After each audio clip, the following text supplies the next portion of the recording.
Your son needs you." The words were so small they almost disappeared beneath the rain tapping against the glass walls of the Harrington Grand Hotel. But William Harrington heard them as if the entire lobby had gone silent just to deliver them. He was halfway across the marble floor, surrounded by assistants, lawyers, and men in dark suits who spoke in numbers large enough to buy whole neighborhoods, when the little girl stepped in front of him with water dripping from the ends of her braids. She could not have been more than 8 years old. Her sneakers squeaked against the polished stone. Her purple backpack hung from one shoulder, patched near the zipper with a strip of silver tape.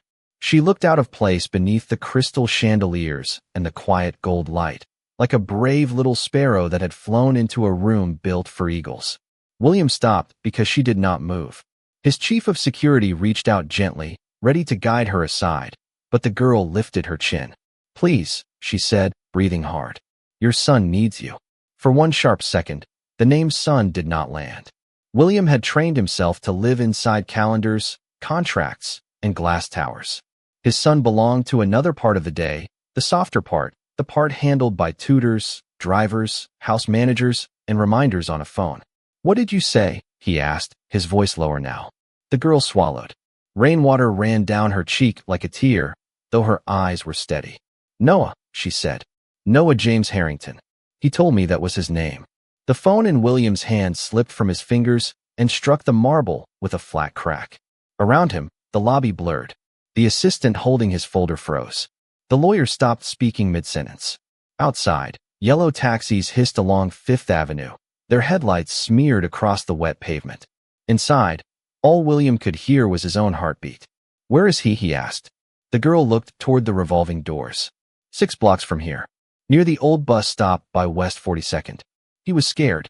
He said he did not think anyone was coming. Something in William's face changed then. Not the public face that appeared on magazine covers, not the calm billionaire who smiled during market crashes and never raised his voice in boardrooms, but the face of a father who had just been found guilty by a child's sentence. He turned to his security chief. "Get the car." Maya shook her head quickly. "Traffic is stopped. There was a water main break. I ran here faster than the cars could move." William looked past her through the glass. Red brake lights stretched down the avenue like a frozen river. Sirens groaned somewhere far away. The rain was coming harder now, silver against the street lamps. He did not wait for another instruction. He pushed through the revolving doors and stepped into the storm.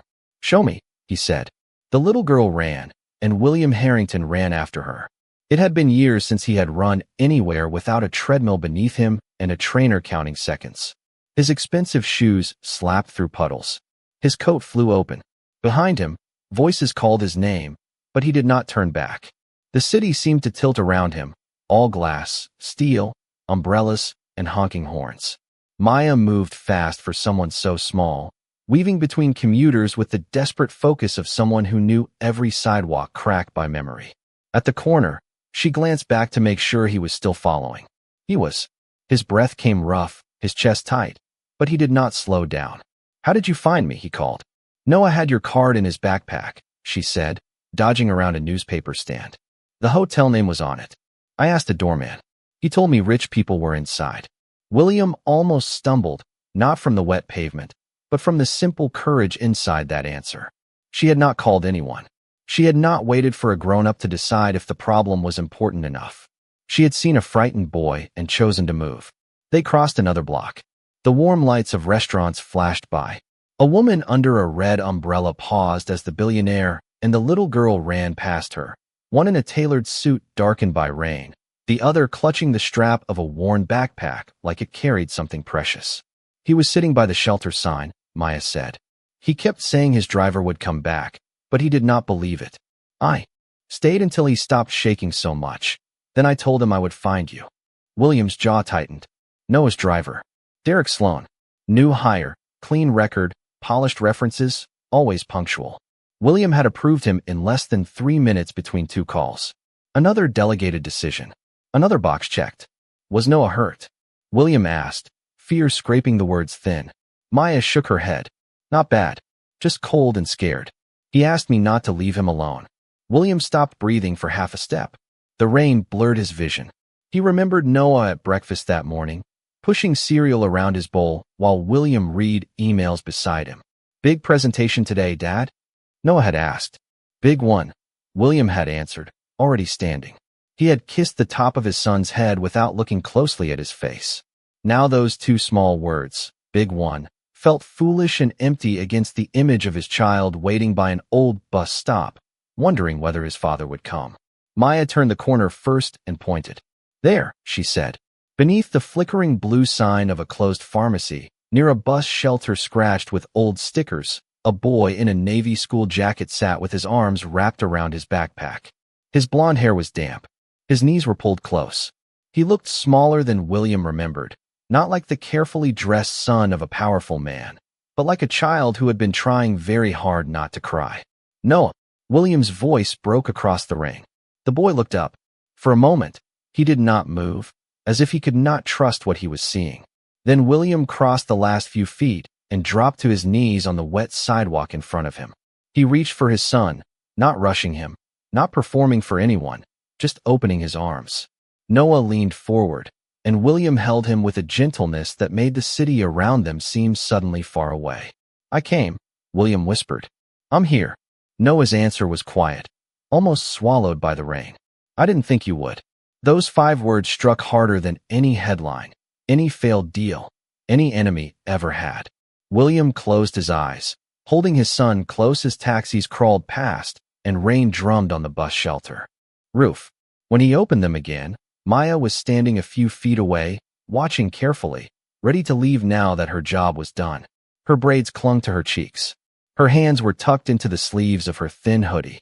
William looked at her as if seeing her fully for the first time. Not a disruption in his lobby. Not a child out of place. A little girl who had run 6 blocks through Manhattan rain because a stranger's son needed someone. "Maya," Noah said softly, lifting his head. "Don't go yet." She blinked, surprised he remembered her name. William stood slowly, one arm still around Noah's shoulders. His voice was quiet, but something in it had changed forever. "No," he said. "She is not going anywhere alone." The rain softened into a steady mist by the time they reached the black SUV waiting at the curb.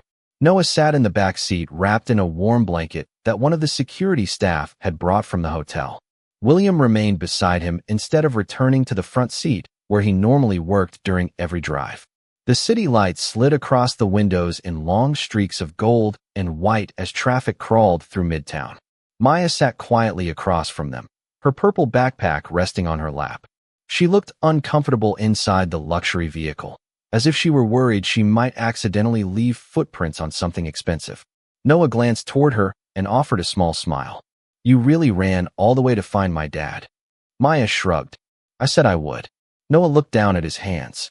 "Most people would not do that." Maya thought for a moment before answering. "My grandma says promises matter most when keeping them is hard."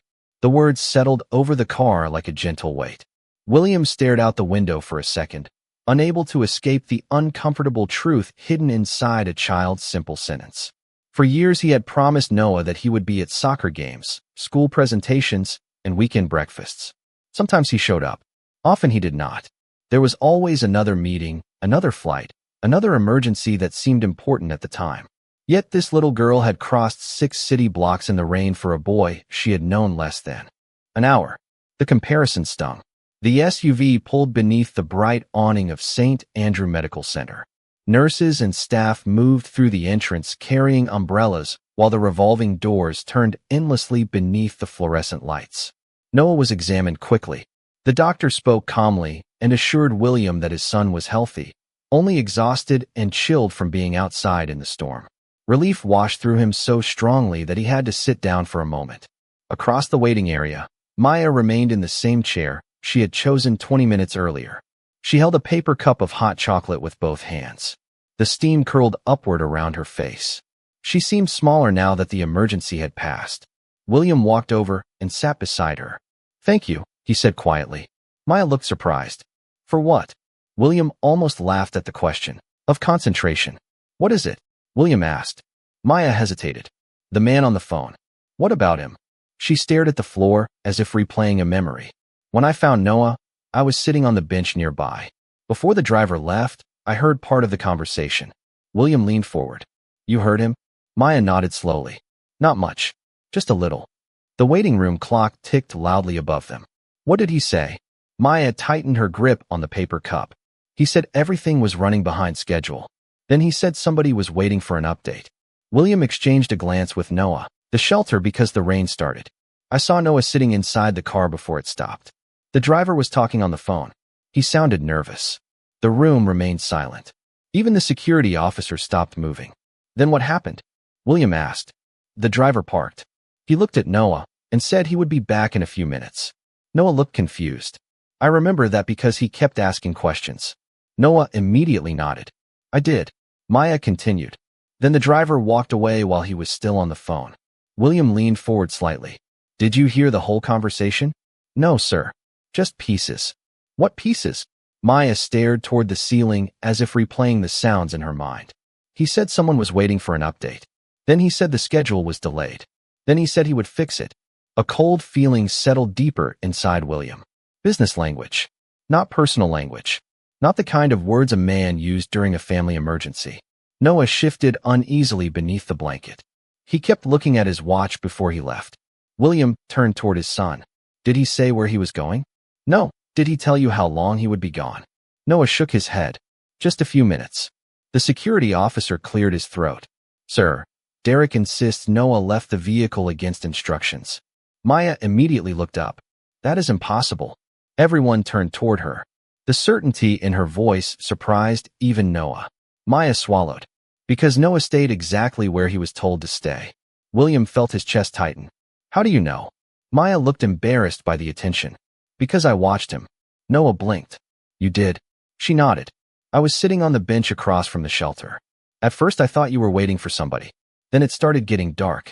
Then it started raining harder. Noah looked down at his hands. I thought he would come back. Maya offered a small smile. I know. The simplicity of those words filled the room with a quiet sadness. William closed his eyes briefly. He could picture it too clearly now. His 10-year-old son sitting alone beside a wet street while traffic rolled past and strangers hurried home. Waiting. Believing. Then slowly losing confidence with every passing minute. The thought hurt more than he wanted to admit. A nurse passed through the waiting room, carrying a clipboard. The ordinary sounds of the hospital continued around them, but for William the world seemed focused entirely on the conversation unfolding in front of him. What made you stay? He asked Maya. She seemed surprised by the question. Because he looked worried. William almost laughed despite the tension. Shape one piece at a time. Noah sat quietly beneath the blanket while Maya remained in her chair, holding the empty paper cup. Neither child spoke. Neither needed to. The silence itself seemed to be asking questions. William finally turned around. Get every camera angle you can find, he told the security officer. Traffic cameras, building cameras, storefront cameras, everything. The officer nodded immediately and stepped away to make calls. William looked at Noah. I am sorry. Noah blinked. For what? William swallowed. For not being there when you needed me. Noah lowered his eyes. The answer did not come right away. When it finally did, it was barely louder than the rain tapping against the glass. You came. The words should have comforted him. Instead, they hurt. Because William knew his son was not talking about tonight. He was talking about all the other days. The school assemblies. The soccer games. The science fair. The dozens of moments that seemed small until they were gone. Before William could respond, his phone vibrated. The screen displayed an incoming call from Derek Sloan. The room immediately felt colder. William answered without taking his eyes off the children. Talk. Derek's voice arrived through the speaker, sounding strained but controlled. Mr. Harrington, there has been a misunderstanding. William said nothing. Derek continued. Noah stepped out of the vehicle. I told him to stay inside. I only left for a moment. Noah sat upright. Maya frowned. William's expression never changed. A moment, he asked quietly. Yes, sir. Traffic footage says otherwise. Silence filled the line for a second. I can explain. William's voice became even calmer. Good. Because right now I would love an explanation. Derek cleared his throat. There were personal matters. I received an urgent call. From whom? Another pause. A family member. Maya suddenly looked toward Noah. Then toward William. Something about the answer seemed to bother her. William noticed immediately. What is it? Maya hesitated. The voice. William covered the phone speaker with his hand. What voice? The person Derek was talking to. Her eyes narrowed as she searched. Through her memory, it did not sound like family. William slowly removed his hand from the phone. Continue, he told Derek. I had to step away briefly. That is all. Maya shook her head. No, the word came out before she could stop it. Derek immediately heard her through the speaker. Who is that? He asked sharply. William ignored the question. Why do you say no, Maya? The little girl looked nervous now. She was not used to adults waiting for her answers. Because he kept talking about schedules. The room became still again. Schedules, William repeated. And updates. Maya nodded. The person on the phone kept asking if everything was still on track. Derek instantly interrupted. That is ridiculous. She is a child. William's jaw tightened. And children often notice things adults miss. Another silence followed. Longer this time. He could almost hear Derek thinking on the other end of the call. Calculating. Searching for a better story. It was the same sound William had heard from dishonest executives throughout his career. Suddenly, the security officer returned carrying the tablet. His expression had changed. Sir. William looked up. What is it? We received another camera angle. Derek immediately spoke over the phone. Mr. Harrington, whatever you think is happening. William raised a hand for silence even though Derek could not see it. Show me. The officer turned the tablet around. Grainy security footage filled the screen. The image showed Derek's vehicle stopped near the bus shelter. Noah could be seen stepping out. The driver remained behind the wheel for less than a minute. Then something unexpected happened. The driver's window rolled down. Another vehicle pulled alongside. The two cars remained there briefly before driving away in different directions. William stared at the footage. Pause it. The image froze. Rain streaked across the screen. Headlights reflected against wet pavement. The second vehicle was difficult to identify, but one detail stood out clearly. A silver company logo on the passenger door. William's stomach tightened. He recognized it immediately. The logo belonged to North Star Transit Solutions, a transportation company that had recently lost a multi-million-dollar contract to Harrington Global. The realization landed like a stone. Derek's breathing became audible through the phone. Nobody spoke. Not Noah. Not Maya. Not the security officer. Finally, William lifted the phone back to his ear. His voice was quiet. Controlled. Dangerous only in its certainty. Derek, he said, I think this conversation is over. The line went dead. Across the room, Maya looked from the tablet to William. She did not fully understand business contracts or corporate rivalries. She only understood one thing. The man who had left Noah alone had not been telling the truth. And for the first time that night, William realized the little girl had done more than help him find his son. She had become the first person willing to point him toward the truth. The hospital waiting room felt different after the call ended. The tension had not disappeared, but it had changed shape. What had begun as confusion was slowly becoming clarity. Rain continued tapping against the tall windows while the city outside moved through another ordinary night, unaware that 3 lives had already been altered forever. William handed the tablet back to the security officer. I want everything, he said quietly. Every phone record, every vehicle movement, every communication connected to Derek Sloan during the last 30 days. The officer nodded and disappeared down the hallway. Noah watched his father carefully. There was something different about him now. The constant rush that usually surrounded William Harrington seemed to have slowed. For the first time in a long time, his attention was not divided between calls, meetings, schedules, and screens. It was focused entirely on the people sitting in front of him. Noah shifted beneath the blanket. Dad. William immediately turned. Yes. Are you staying? The question was simple. The effect was not. William stared at his son for several seconds. Around them, nurses walked past carrying charts. An elevator opened and closed. Somewhere farther down the corridor, a machine beeped steadily. Yet Noah's question seemed louder than all of it. Yes, William answered. I am. Staying. Noah looked relieved, but he also looked surprised. That realization hurt more than William wanted to admit. A child should never be surprised when his father chooses to stay. Maya sat quietly nearby, pretending not to listen, but she heard every word. She wrapped her arms around her purple backpack and lowered her eyes. William noticed. Maya. She looked up. Yes, sir. How are you getting home tonight? Maya hesitated. The bus. William glanced toward the hospital entrance where rain still poured beyond the glass doors. At this hour? She shrugged. I have done it before.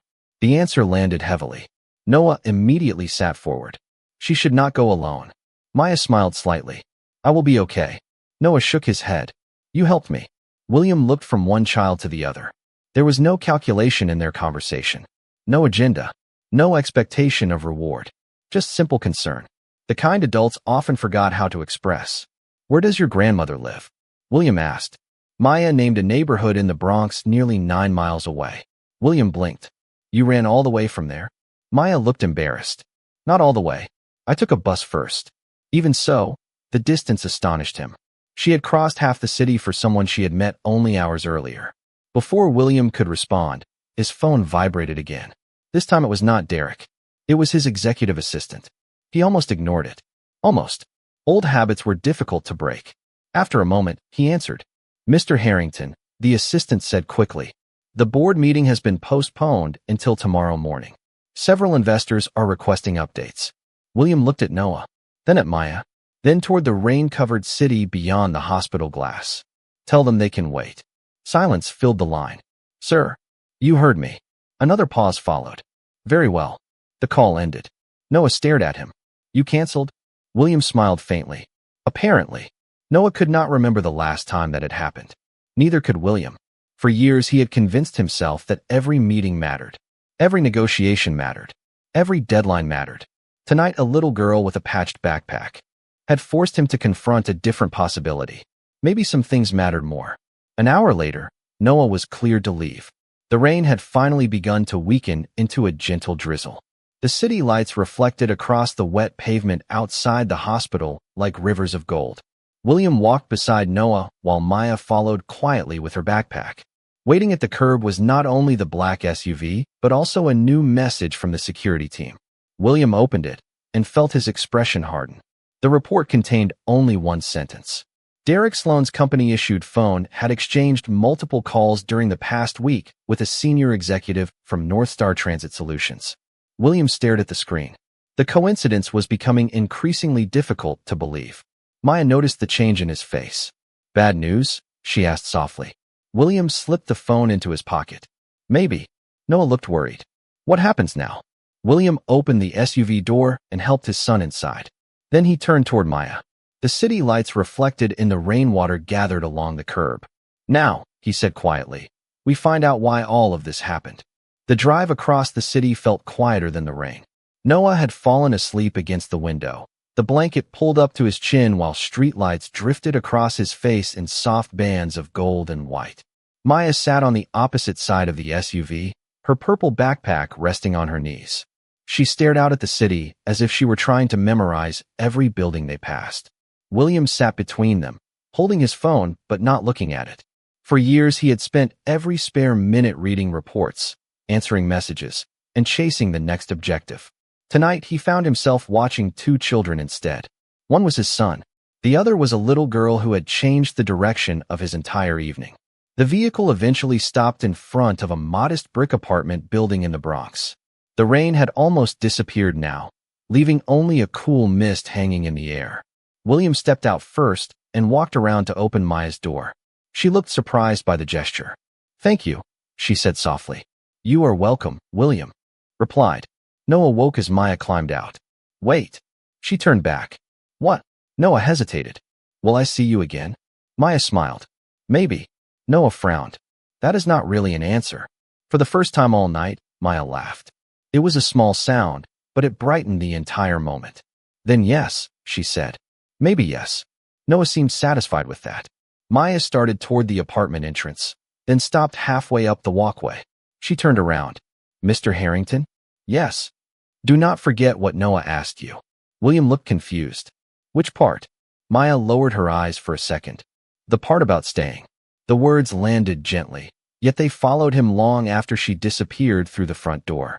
Back at the Harrington estate, the mansion felt unusually empty.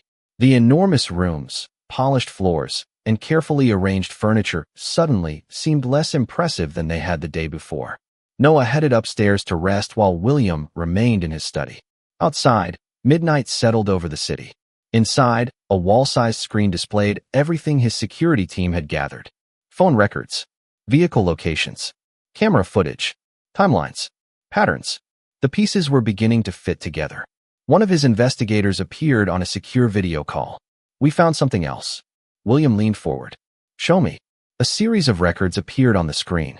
Several calls between Derek Sloan and an executive named Carl Mercer from North Star Transit Solutions.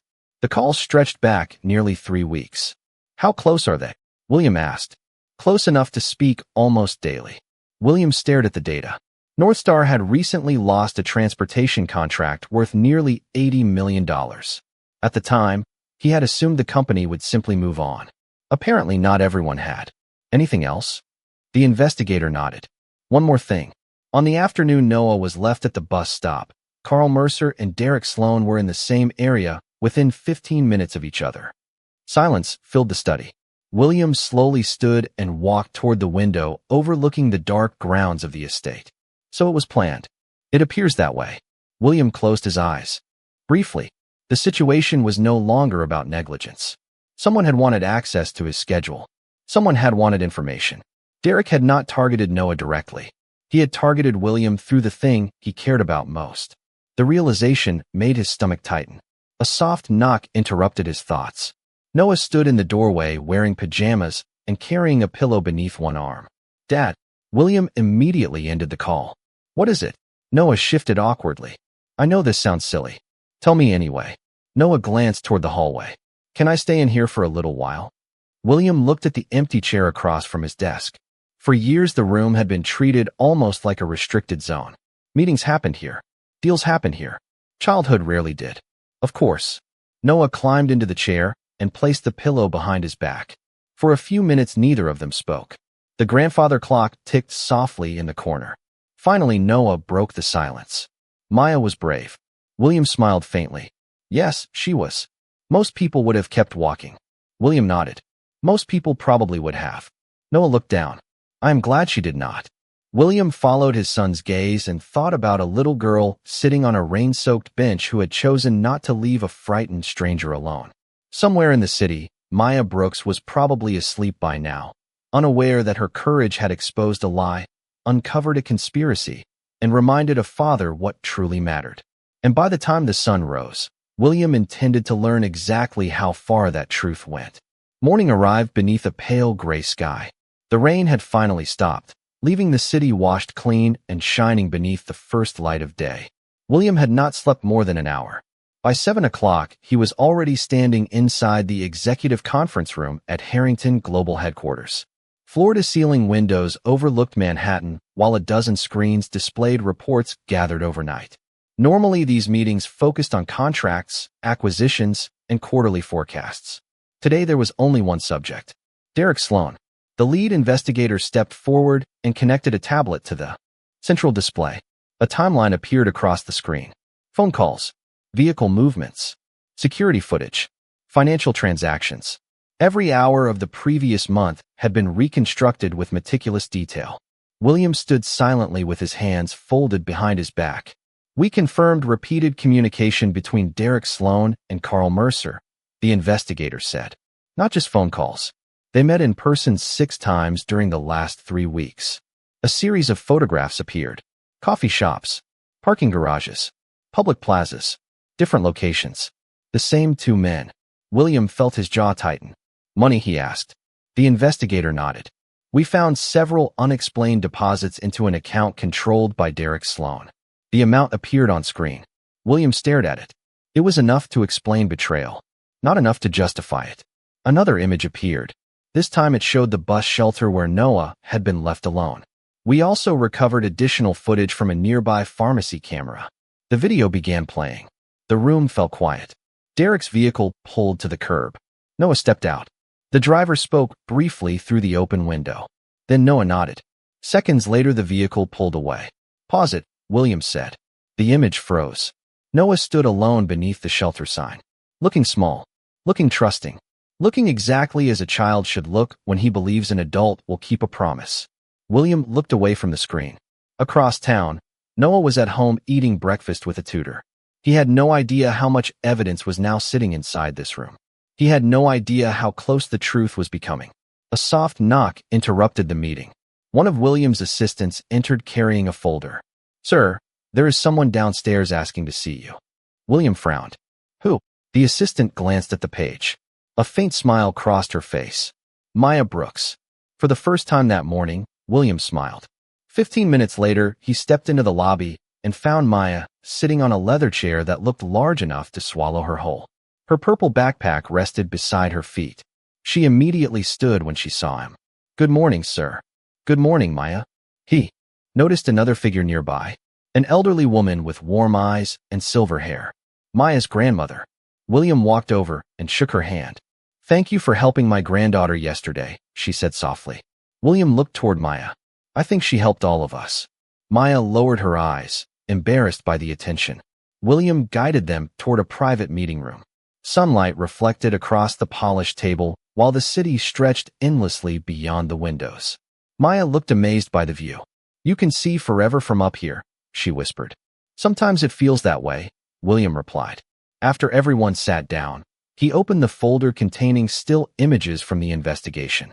Maya, he said carefully, there is something I would like you to look at. She nodded. William placed several photographs on the table. Most showed Derek Sloan. Some showed Carl Mercer. Maya studied them quietly. Then her finger stopped on one image. That is him. William leaned forward. Carl Mercer? Yes. You are sure? Maya nodded immediately. That is the man. Her grandmother looked confused. What man? Maya pointed to the photograph. The voice on the phone. The room became completely still. William exchanged a glance with the investigator. Tell me what you mean. Maya looked at the photograph again. When Noah was waiting at the bus stop, I could hear part of the conversation. Not every word. Just enough. She tapped the picture once. That man was there. William felt a chill move through him. You saw him? Not clearly. It was raining. She paused. But I remember the voice. The investigator quickly pulled up another file. Interesting, he said quietly. Because Carl Mercer was originally supposed to be out of state that afternoon. William stared at the photograph. Another piece had fallen into place. Another lie had begun to unravel. Maya looked up from the table. Did I help? She asked. William smiled. More than you know. Outside the window, the city carried on beneath the bright morning sky. But inside that room, the truth was moving closer with every passing minute. And for the first time since the rain-soaked night began, William could see exactly where the trail was leading. By early afternoon, the investigation had moved faster than anyone expected. Sunlight poured through the glass walls of Harrington Global, reflecting across polished floors and conference tables, while teams of analysts worked quietly behind closed doors. Inside William's private boardroom, the final pieces of evidence were arriving one after another. The atmosphere felt different now, less uncertain, more focused. The truth was no longer hiding. It was simply waiting to be assembled. Maya sat near the window with her grandmother while an assistant brought sandwiches and cold lemonade. Neither of them had ever spent time inside a corporate headquarters like this before. Maya watched people moving through the building below. Men and women carrying folders. Executives rushing between meetings. Security staff speaking into radios. It looked like an entire city contained within a single tower. Across the room, William listened as the lead investigator reviewed the latest findings. We traced the calls, he said. Every one of them. A series of records appeared on the large screen. Carl Mercer contacted Derek Sloan repeatedly before and after the incident. William folded his arms. What was Mercer after? The investigator pressed another button. Several emails appeared. Internal company correspondence. Contract discussions. Transportation routes. Scheduling documents. Information connected to Harrington Global's upcoming expansion project. William immediately understood. They wanted access. Yes. The investigator nodded. Derek was feeding information to a competitor. Maya listened carefully, even though much of the business language made little sense to her. One thing was clear. Someone had been dishonest. Someone had used trust as a tool. The investigator continued. When Noah was left at the bus stop, Derek was supposed to be transporting him directly home. Instead, he arranged a meeting with Mercer nearby. William stared at the screen, and Noah became an inconvenience. The room fell quiet. Nobody argued with the conclusion. The investigator opened one final file. There is more. A video recording appeared. Security footage. From a parking garage located 3 blocks from the bus shelter. The image showed Derek's vehicle entering the structure. Minutes later, Carl Mercer's sedan arrived. The timestamp matched perfectly with the period Noah had been left waiting. Maya looked toward William. She did not need anyone to explain what the footage meant. The adults around her all reacted the same way. With silence, the investigator lowered the screen. That is enough evidence to establish the timeline. William slowly nodded. Contact legal counsel. Already done. And Mercer? His company has been notified that a formal inquiry is beginning. William walked toward the window overlooking Manhattan. Far below, traffic flowed through the streets like rivers of light. He should have felt victorious. Instead, he felt tired. None of this would have happened if a little girl had chosen to walk away from a bus stop. The realization stayed with him. Behind him, Noah entered the room carrying a notebook from school. His tutor had just finished an afternoon lesson. Dad, William turned immediately. Yes. Noah smiled. I got an A on my science project. A simple statement. A simple moment. Yet everyone in the room noticed what happened next.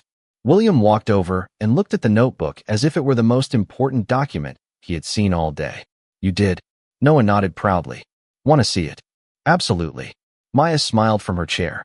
The investigators quietly exchanged glances. A few even laughed softly.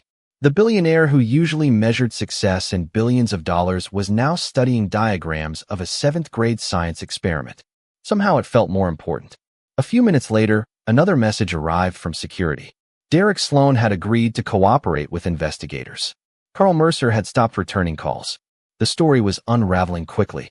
William set the phone aside without reading the details immediately. Noah was explaining how he built a model demonstrating water filtration systems. For once, William refused to be distracted. Maya noticed. So did Noah. The afternoon sunlight shifted across the room, warming the glass and filling the space with golden light. Eventually Noah looked toward Maya. You know, he said, none of this happens without you. Maya looked embarrassed. I just stayed. Noah shook his head. No, you did more than that. William closed the notebook and looked at her as well. He is right. Maya lowered her eyes. She was not used to being the center of attention. She was simply a little girl who had seen someone alone and decided not to leave. Yet in that simple decision, she had uncovered a lie, protected a child, exposed a betrayal, and changed the course of several lives. Outside, the city continued moving beneath the bright afternoon sky. Inside the tower, the truth had finally stepped into the light. And for the first time since that rainy night began, William felt something stronger than anger or suspicion. He felt gratitude. 3 weeks later, the city gathered beneath a bright autumn sky unlike the stormy night that had started everything. Reporters stood behind velvet ropes. Community leaders filled rows of white chairs. Families from neighborhoods across New York sat together beneath a large outdoor pavilion overlooking the East River. A banner stretched across the stage. It carried a simple name, the Maya Brooks Safe Journey Initiative. The program would fund transportation support, emergency communication systems, and safety resources for children throughout the city. Cameras flashed as William Harrington stepped to the podium. Yet he did not begin with statistics. He did not begin with donations. He did not begin with business. Instead, he looked toward the front row where Noah sat beside Maya and her grandmother. The little girl still carried the same purple backpack. The silver tape was still visible near the zipper. Some things, William had learned, did not need to change to become valuable. The crowd quieted. A soft breeze moved across the river. William adjusted the microphone and smiled. A few weeks ago, he began, my son needed help. The audience listened carefully. He was scared. He was alone. And someone chose not to walk away. His eyes found Maya. The crowd followed his gaze. Maya immediately looked down, embarrassed by the attention. Her grandmother squeezed her hand. Many people talk about courage, William continued. Most imagine something dramatic, something grand. But courage is often much smaller than that. Sometimes courage is simply staying. The crowd applauded softly. Noah smiled. He had heard these words before. William had practiced the speech at home, not because he was nervous, but because he wanted every sentence to matter. For once, he was not speaking as a billionaire. He was speaking as a father. After the ceremony, children raced across the lawn while families gathered around information booths. The atmosphere felt warm and hopeful. Noah and Maya walked together near the water. You know, Noah said, your backpack is famous now. Maya laughed. That is ridiculous. There are probably reporters writing articles about it. Then they need better stories. Noah grinned. You are the better story. Maya rolled her eyes, but she could not hide her smile. Nearby, William stood speaking with city officials when his assistant approached. Sir, she said quietly, the board wants to know if you can make the conference call in 15 minutes. The old William would have said yes immediately. The old William would already have been halfway to the car. Instead, he looked toward Noah and Maya laughing near the river. Then he looked at his watch. Reschedule it. The assistant blinked. Again. William smiled. Again. She laughed softly and walked away.